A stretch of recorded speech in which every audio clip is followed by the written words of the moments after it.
It's time to find a way with Coach Brian Barone on KGSO.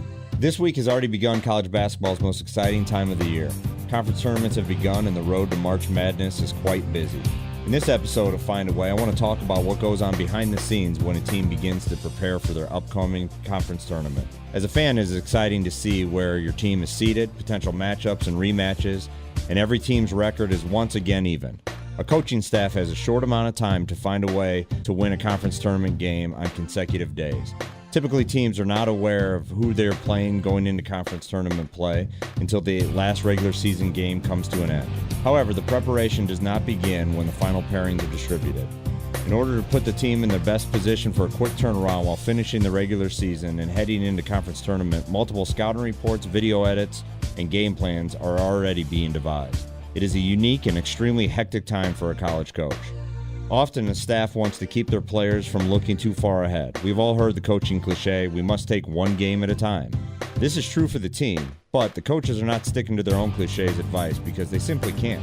Since most tournaments happen on consecutive days, the coaching staff must implement a game plan of their upcoming opponent while also preparing a game plan for any potential opponents.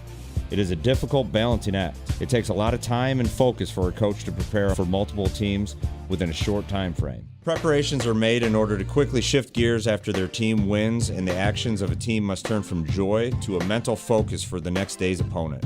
The intense mental and physical focus it takes for a team and its staff to find a way to win a tournament is quite remarkable.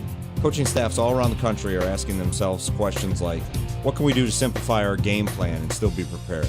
What can we implement into our game plan in a short amount of time? How much film, practice, walkthrough, and rest are we going to give our team leading into our upcoming games? These questions seem simple, but they are actually quite difficult.